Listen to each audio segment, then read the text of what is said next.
నమస్తే అండి, నేను రజా. కిరణ్ రాయల్ చాలా టాక్టికల్ గా గేమ్ ఆడాడు.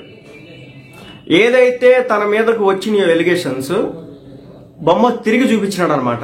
సోషల్ మీడియాలో ఇష్టం వచ్చినట్టుగా బూతుల పర్వం అందుకున్న వాళ్ళ దగ్గర నుంచి మొదలు పెడితే తనకి పర్సనల్ థ్రెట్స్ చేయడం కావచ్చు, సోషల్ మీడియాలో అబ్యూజివ్ పోస్టులు చేయడం కావచ్చు, వీటన్నిటిని చూపెడతా అదే విధంగా వైసీపీ పార్టీని కావచ్చు, జగన్మోహన్ రెడ్డి గారిని తూర్పార పట్టేశాడు ఈ రోజున ప్రెస్ మీట్ పెట్టి.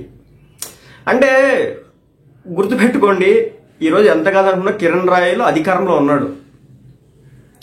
ఉన్నాడు. మీరు గమనించినట్లయితే కనుక అతని వెనక ఒక సెక్షన్ ఆఫ్ మీడియా ఎలా పనిచేసిందో నాకు తెలుసు. ఏదో 2-3 యూట్యూబ్ ఛానల్స్, ఒక మెయిన్ స్ట్రీమ్ ఛానల్ తప్ప, ఒక మెయిన్ స్ట్రీమ్ పేపర్స్ తప్ప ఏం లేదు. లెక్క ప్రకారం అతను కనుక మరి నిజానిజాలు అనేది కంప్లీట్ గా బయటకు రాల. ఒకవేళ నిజానిజాలు బయటకు వస్తే కనుక ఏకీపారేసి ఉండేటోళ్ళు. బట్ ఏంటంటే అతను చెప్పేది ఏంటంటే అది నేను కాదు, నాకు సంబంధం లేదు, అసలు కామెకి నాకు సంబంధాలు లేవు అని చెప్పేసి నువ్వు ఏదైనా ఉంటే కనుక క్రాస్ చెక్ చేయి, దాన్ని ల్యాబ్కి పంపించు, అది నేనో కాదో తేల్చు, ఆ తర్వాత నా మీద చర్యలు తీసుకుని అని చెప్పేసి మొహమాటం లేకుండా చెప్పేసినాడు. ఇంకా మాట్లాడడానికి ఏముంటది? ఎవిడెన్స్తో కొడుతున్నాడు దెబ్బ. నేను డబ్బులు తీసుకున్న మాట వాస్తవం, నేను డబ్బులు తిరిగి ఇచ్చేసిన, ఇంకా నాకేం సంబంధం ఉంటుంది? వాళ్ళ కొడుకు సమక్షంలో డబ్బులు ఇచ్చిన, నాకేం సంబంధం ఉంటుంది? నాకు బంగారం ఇచ్చింది అంటున్నారు, ఎవిడెన్స్ ఏదో ఉంటే బయట పెట్టమను, నేను డబ్బులు ఇస్తానా? ఇదే మాదిరి కౌంటర్ అటాక్ ఇస్తున్నాడు. అదేవిధంగా సదరు మహిళ ఎవరైతే ఉన్నారో ఆమెను వచ్చేసి వైసీపీ నడిపిస్తుందని, ఎందుకంటే రీసెంట్ గా అక్కడ స్థానికంగా జరిగినటువంటి ఎమ్మెల్సీ ఎలక్షన్స్ కాదనుకుంటా, మేయర్కి సంబంధించినటువంటి ఎలక్షన్స్ అనుకుంటా. సో దాంట్లో క్రియాశీలకంగా పనిచేసినాను కాబట్టి నన్ను పర్సనల్ గా టార్గెట్ చేస్తూ అబ్యూజివ్ కామెంట్స్ చేస్తున్నారు. సో నన్ను భయపెట్టాలని చెప్పేసి ఈ విధంగా అటాక్ చేస్తున్నారు. నేను మీ అందరికీ ఎవరికి కూడా భయపడే ప్రసక్తే లేదు.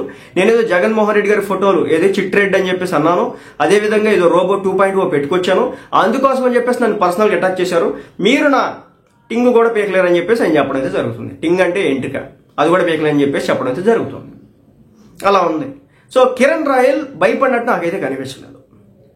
కిరణ్ రాయల్ ఎక్కడ కూడా నాకు భయపెట్టడానికి కనిపించలేదు. మీరు చూడండి, కొంతమంది లాస్ట్ టైం అయితే వైసీపీ లీడర్స్ జంకినారు, బట్ కిరణ్ రాయల్ జంకల అటాక్ చేసినాడు, తిరిగి అటాక్ చేసినాడు, తను పర్సనల్ గా టార్గెట్ చేసి అటాక్ చేసినాడు.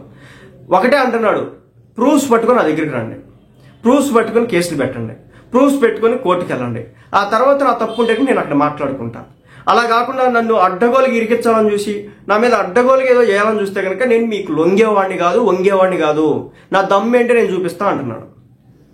సో ఈ అటాక్ ని వైసీపీ పార్టీ క్యాడర్ చివరాఖరికి కిందకు వదిలేసినారు, లైలా మీద పడ్డారు, చివరాఖరికి పోయి వదిలేసినారు. దీన్ని కిరణ్ రాయల్ వాళ్ళు టార్గెట్ చేయలేకపోతున్నారు, ఎందుకంటే ఆ వర్షాన్ని ఎదురుదాడి చేస్తున్నాడు, ప్రెస్ క్లబ్ లో ప్రెస్ మీట్లు పెడుతున్నాడు. ఇంకో మాట కూడా చెప్పాడు, జనసేన పార్టీ పవన్ కళ్యాణ్ గారు నన్ను దూరం పెట్టడం కాదు, ఇప్పుడు ఉన్నటువంటి సిచ్యువేషన్ లో నా వల్ల పార్టీకి నష్టం వచ్చిందంటే నేను దూరంగా ఉంటా. పార్టీకి నాకు ప్రస్తుతానికి సంబంధం లేదు. నేను ఏదైతే ప్రూవ్ చేసుకుంటానో అప్పుడు మాత్రమే పార్టీలోకి వెళ్తా. నా నాయకుడే, నేను ఉన్నా పోయినా చచ్చినా బతికినా నా నాయకుడే. పవన్ కళ్యాణ్ గారు తప్ప నాకు ఇంకొక నాయకుడు లేడు. తెగేసి చెప్పి ఒకటే మాట అంటున్నాడు, నేను ఎట్టి పరిస్థితుల్లో కూడా లొంగను, మీ ఇష్టం వచ్చింది చేసుకోండి, మీరు ప్రూఫ్స్తో రండి. ఏ మార్ఫింగ్ వీడియో అయి ఉండొచ్చు, నాకేం తెలుసు, ఏ మార్ఫింగ్ ఫోటోలు అయి ఉండొచ్చు, డీప్ ఫేక్ లాంటివి అయి ఉండొచ్చు, నాకేం తెలుసు, అది సంగతి. సో మొత్తానికైతే ఒకటేనండి, ఏదేమైనప్పటికీ కూడా కిరణ్ రాయల్ జనసేన పార్టీ తరఫున ఎలాంటి సిచ్యువేషన్లో అయినా సరే ఒక స్ట్రాంగ్ వాయిస్గా నిలబడ్డాడు. Strong voice. మీరు చూడండి, ప్రెస్ మీట్ పెట్టి ప్రెస్ క్లబ్లో పెట్టి రెగ్యులర్గా కాదు, వీక్లీ వన్స్ అన్న మాట్లాడేవాళ్ళని చూపించింది జనసేన పార్టీలో. కానీ కిరణ్ రాయల్ మాట్లాడతాడు, రోజుకు ఒకసారి మాట్లాడతాడు, వేసుకుంటాడు గట్టిగా. సో రోజా దగ్గర నుంచి, అదేవిధంగా లోకల్ లీడర్స్ దగ్గర నుంచి కిరణ్ రాయల్ మీద గట్టి నిఘానైతే ఉంటుంది. ఏదేమైనప్పటికీ కూడా మరి ఇష్యూని ప్రశాంతంగా సాల్వ్ చేసుకుని బయటికి రావాలని చెప్పేసి కోరుకుంటున్నా. సో అంతకు మించి చేసేదైతే